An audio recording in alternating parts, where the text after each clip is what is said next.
Conversations from the Yellow Chair.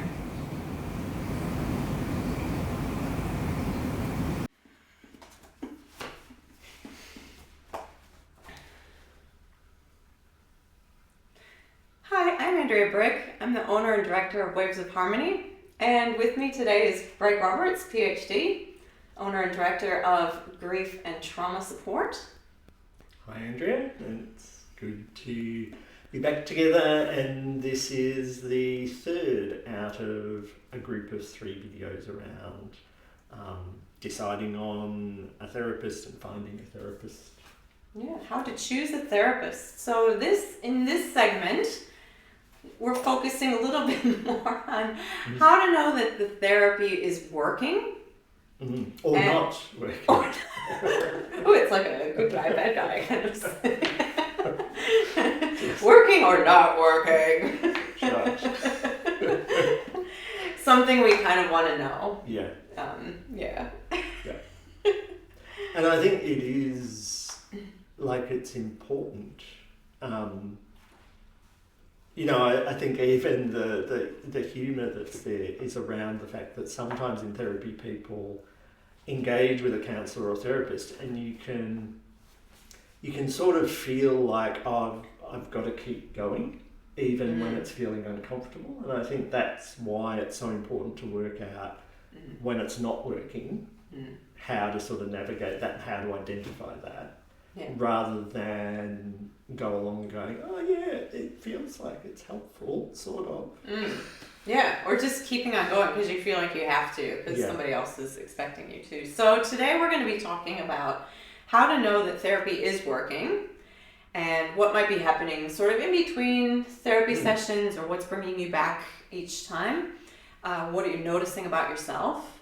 And then, of course, talking a little bit about what might not be working, or how to know. Maybe it's not even that it's not working, but you're just kind of, it's run its course and you're not needing it so much anymore. So how to move on after that, how to break that relationship. So just going back to how things are working. Let's focus on the good stuff first. So how do you know when you're actually getting something out of therapy? Greg, do you want to just kick that off a little bit and give us your thoughts? Yeah, I think first of all, like, if I, in this case, think back to my first connections with counsellor or therapist, some of the things that I noticed that probably told me it was working is that I noticed that I felt some sort of sense of relief, or something sort of relaxing a bit in me. And that was through connecting with someone where I felt like I could talk about what was going on for me and feel reasonably comfortable with that.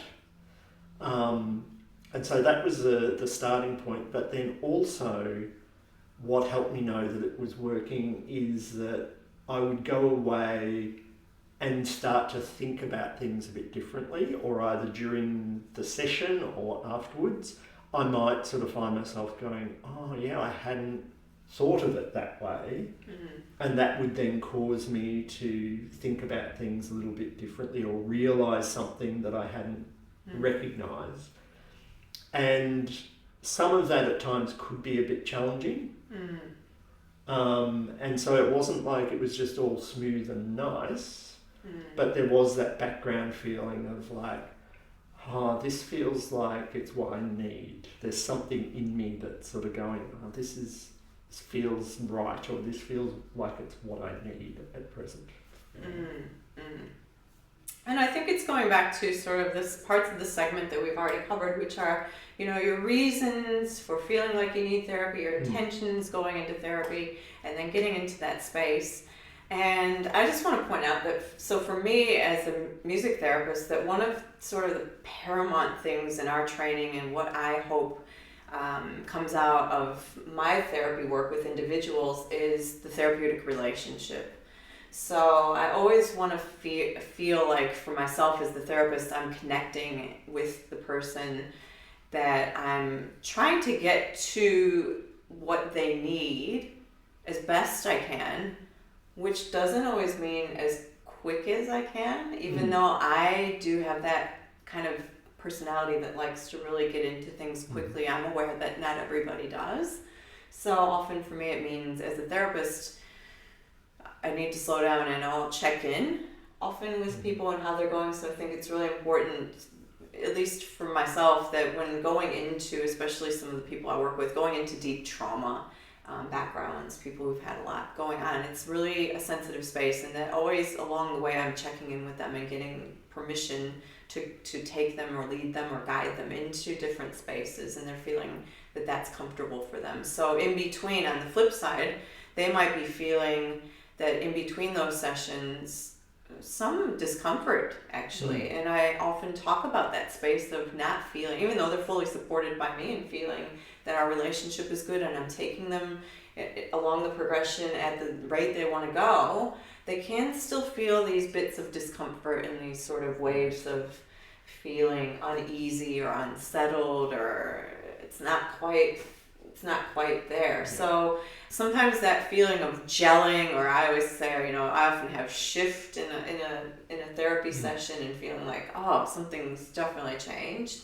Not everybody has that, or has that awareness to feel that. No. And I think it's recognizing that if you engage in counseling and therapy, you're already doing something a bit different. So it's a change, and that can be unsettling. So even when it feels like this is what I need, it can still feel like a bit of uncertainty. Where's this going? And feeling a bit unsure. And that's quite normal, that you can feel that discomfort, a bit unsettled. And again, what's so important is you take that back to the counsellor or therapist, that it's okay to be able to say, oh, this feels good, but I'm actually feeling a bit unsettled, or I'm feeling a bit uncomfortable. And that's, again, when you'll have the sign that therapy's working, is when you feel able to do that. When you feel able to... Because I guess that's what I would say as well, as I'm reflecting on my own experience of having therapy. As I connect with the therapist or the counsellor, I notice myself more and more being able to speak about or bring things that I might have been unsure as to whether I actually want to go there or not. And I find myself like, oh yeah, I feel like I can say this. Through to being able to say to the therapist, actually, what you're asking me about right now, I want to answer you, but it's making me feel incredibly uncomfortable, and I'm finding this really difficult. And again, going back to that therapeutic relationship, because I think in there lies a great deal of respect for one another. You're respecting the person coming in for therapy in that, not forcing or driving what's happening there, and allowing that to come as it will, but also providing the space, and sometimes providing that, sometimes I'll call it gentle, but it can be rather directive to get there. And for the person to report back that that's okay, that is a sense of working in tandem and working in harmony and working in a space that's productive and fruitful, even if it always doesn't feel comfortable. So sometimes comfort isn't actually the best word to describe when things are working in this case, because sometimes we can go through very uncomfortable spaces. I think it's more about feeling supported and feeling like, you know what, I mean, I've had somebody just completely break down but feel so glad that they got through that, because it was so cathartic for them to be able to experience that and to realize where they were. And there was a sense of relief afterwards from that space. But I think that relationship, feeling like you have a good relationship, is really a big one to know that therapy is working. It's a really important component of that you feel mutual respect back and forth, that you feel open and easygoing about sharing what's happening, even when it's not always easy, are all really good signs. And I'm thinking too, we wanted to speak a bit about, what you're noticing as you're heading to a session, what it's like during the session and how you are after the session. And I'm just thinking sometimes you might find it's working, but as you go to a session, there could be this mix of a bit of anxiety mingled with the feeling of I'm really looking forward to getting there, but it's not just I'm looking forward to getting there. It can be I'm looking forward to getting there and I'm feeling a bit anxious because there's stuff going on for me that I'm not sure how I'm going to go with this. So that can be okay, I think. Yeah. And I think, look, this is another vlog altogether that we talked about presenting soon, is that, you know, what is how is the therapist setting the space for you when you walk in as well? And we're talking about our program sort of, and what do we do when people come in? How do we greet them? How do we check in? How do things happen before before getting to the sort of meat of the session, if you will? So I think that's all for a different vlog, a little bit more in depth about what happens in a session. But generally speaking, I think people come to therapy for change. Yes. I think it's safe to say that they're looking for that, but it's almost like voting in America.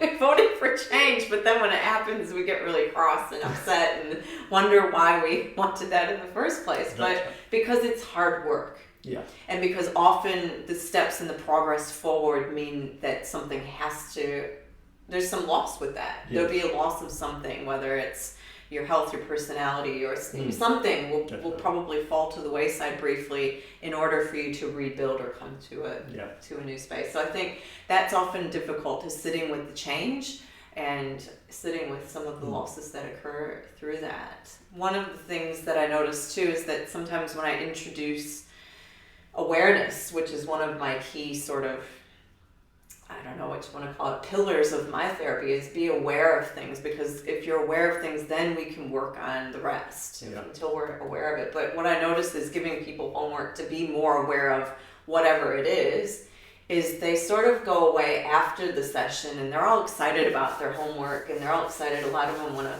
you know, kind of really do a good job and do the right thing and get the most out of it, and then they go away and realize that through the time in between, oh my goodness, their awareness brings them to this point of going, this is happening all the time. Yes. And can get quite distressed by that, noticing. And that's really actually quite common, that even the stuff that comes up in the therapy space in the time can sit with us. Yes, afterwards. And how you feel afterwards might be, some people, particularly in the space I work in grief and loss, people will often say, after a session, it feels like it's been good, but I feel wiped out, I feel exhausted. I can feel a bit overwhelmed for a period of time, so I need to sort of have a bit of space after a session, because it's not like I come out feeling like, oh, that feels a lot better. It's actually a combination of, oh, that feels better, but I feel exhausted, I feel wiped out, I feel like it's stirred things up for me. Some tips are, don't book your therapy session if you can help it before a big day, before a big event. I made a really big mistake going into a therapy session once, completely losing it, and then going to a birthday party afterwards, and just it was messy. It was not. You do need to sometimes set aside some private space to sort of let things. And I'm not saying all sessions are like that. Gosh, no. But there are the ones that can have that potential. So if you can plan it. And planning in some self-care too after your sessions can help you feel like you're getting the most out of it. Planning some time for reflection if you're a reflective person. Planning some time to go to the gym or go outside and go for a walk or just meet people if you need that social connection again after that. So to feel like you're connected again. So there's lots of things you can do to check in within that space in between. And then coming back to the next session feeling again perhaps that little bit of anticipation. And perhaps a little bit different each time, and you know you're progressing. Well, I was just thinking that the other angle that we were going to look at is, how do you know when therapy's not working? And I feel like as we're talking about what's working, then to know when it's not working is almost like the mirror or the flip side. Because one of the key things I would say, is when you start to feel like you're going along to sessions and yet it feels like nothing much is changing for you. Yeah. That I've heard people say things like, yes, I went along to the therapist for a period of time, we had some good conversations, but I felt like nothing changed. It was just a space to go and talk and have a chat, and it felt like we were just having a chat for me. And yes, they gave me some things to do, but they didn't really make sense to me, and I was probably a bad person because I never felt like doing them. To me, those sort of things are saying there's something not matching up here. And of course you can always go back and say, oh look, this doesn't make sense to me, can we try something else? But if that's going on over a period of time where you feel like things aren't changing, things aren't really making sense, or you're not feeling motivated to take on, you know, that can be some of the indicators that maybe something needs to change. Maybe it's also like you talked about this little bit of anticipation going in, but that mixed with a bit of excitement about what could come out of it, I think is normal and natural. But feeling, I would say, stressed or feeling like you're being defensive or protective of yourself going into a session. Or even indifferent. You know, that you notice yourself going into a session going, oh yeah, I've got that session tomorrow. Oh, okay. All right, it's at 10 o'clock and I'll go along. And or oh, well, what am I going to talk about today? There's nothing. Yeah. There's really nothing. I don't want to actually pathologize anything that's going on because I'm good. And just because I'm going in there, I'm going to probably pull something out that I don't need to at that time. So so sometimes it's not even the fact that it's stressful or agitating or frustrating or any of those feelings coming up that you're getting, but it could just be a sense of, no, I think I'm done here. Yeah, and I was just going to say, I think that's sort of the final bit that we're going to talk about is, you know, that sort of feeling of like, actually, I've got that appointment booked in, but I'm not sure what I'm going to talk about because I'm doing all right, I think. And that would be an indicator to maybe think about either having a conversation with a therapist or going to that session and just naming what you're noticing. Like to be able to walk into that session on that day and say, actually, I was thinking about, I wasn't sure that I actually needed to come today because this is where I'm at. Yeah. Can be part of that process of knowing that it's actually time to finish up. And sometimes there might be a blend that there's an indicator that you need to finish up with that therapist, but you've realised that there's something else that you're looking for that therapist doesn't provide. And so you sort of, you've done what you can with that person, so you need to finish up. But now you need to look for something different, or it might be that you're going along okay.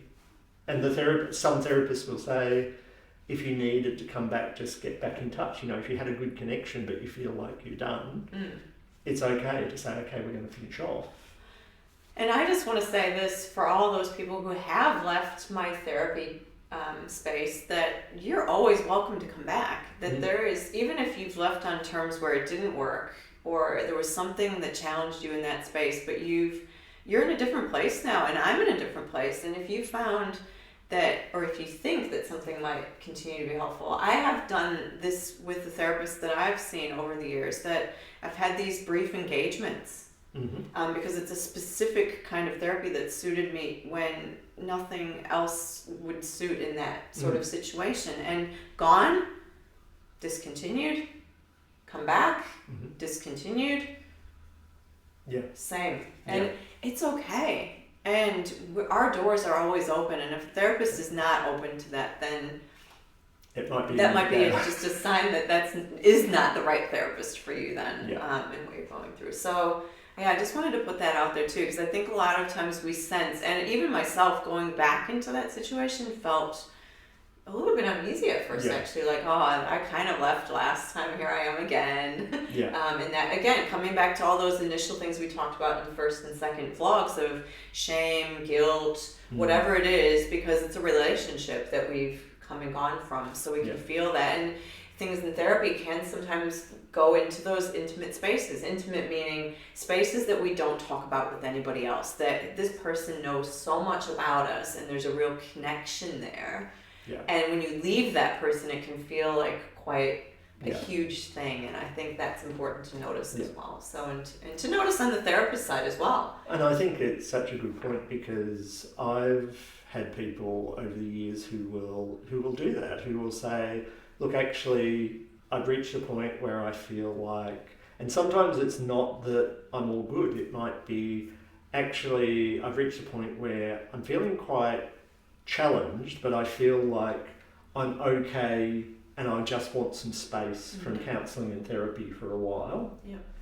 And I just want to leave it there, and I'll get back in touch with you when I feel like I want to pick it back up again. So there are a whole range of ways that, you know, there is no formula to how to do this, but it's really back to checking in with yourself in that sense of, does this feel like it's still serving me in some way, or meeting a need that's there, or am I just doing it because someone else expects me to, or I expect me to, or I'm keeping the therapist happy because they seem like a nice person. Yeah, you are a nice person. I would want to keep coming to therapy too. Likewise. But I think, and also just to put it back in terms of a lot of people's experience with accessing services, and we'll put therapy in a service for the moment, is that just like medical services, we go when we need to. But we go back and forth to the same GP after years, so why wouldn't we go back to the same psychologist after years? They know our history, they know our family of origin, they know all of the things that they don't have to they know our trauma. We don't have to keep saying it over and over again. And I think people sometimes I feel like people sometimes jump from therapist to therapist because they've burned bridges, or they think they've burned bridges. Yeah. But in actuality, they could go back to the same therapist again with some different effect each time, because it is just a matter of checking in again and again. So encouraging people to think through that a little bit more, if that's the case, is, you can leave it and you can always come back as long as they don't retire or something. Which is true of any practitioners, though. Yeah, anyway. Can I just, before we finish off, throw in there, I'm just thinking another way to help you with finishing off with therapy or coming to the end of therapy, that I often encourage myself, but anyone can do this, is to start to stretch out the length of time between sessions. If you're starting to feel like, oh look, I feel like I'm starting to do okay, maybe you don't want to just end. So what you might do is say to your counsellor or therapist, look, can we make the next appointment in 8 weeks' time instead of 4 weeks' time? Yeah. And that way you can get a sense of what it feels like to have that gap. Yeah. And you might find that in that gap you think, actually, I'm doing okay. So I'll go back and I think this will be my last session. Yeah. Rather than the pressure of feeling like, do I have to end now? It might be you go from weekly sessions to fortnightly to monthly to every 2 months. I've even had people who go, look, I think I'm pretty good, but I think I will book something in 3 months' time just so that I know it's there. And I'll give you good notice. I'll make sure it's within a week if I decide to cancel. Yeah.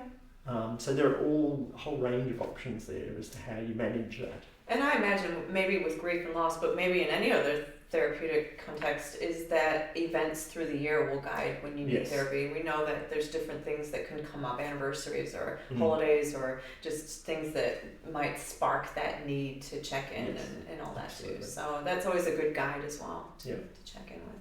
Well, we've had a very interesting conversation over 3 vlogs about this topic, and I just want to add that at the end of this vlog today, or in the comments of this vlog, will be a link to a guided meditation by Greg this time to explore some of these feelings of maybe what's working, what's not working in this therapeutic space, and allow you to have a chance to reflect on it a little bit, or let it sort of sink in a little bit more, and have that opportunity outside this vlog, because you might be driving listening to Yes. this. So we don't want to create something horrible happening. So we'll leave that for you in a different space. The link will be available. Yes. And thus concludes How to Choose a Therapist. Yes. It's been Thank you. a pleasure, and I've been waiting a long time to share this information. And as we always say, this is a holistic space. It's also a space that we're at right now today will change. Yes. And we're looking forward to your comments and your discussions as well that might come from this. And I do want to say yes, thank you, Andrea. It's been really good to be invited into the space, and the conversations have felt quite rich, and we hope that they're useful and generate, you know, further reflection and thought for you, whether you're a therapist or someone seeking therapy. These 3 sessions have really been quite broad in what we've sort of wanted to focus on. Yeah, thank you. Absolutely. So thanks for joining us, and support us by listening and sharing.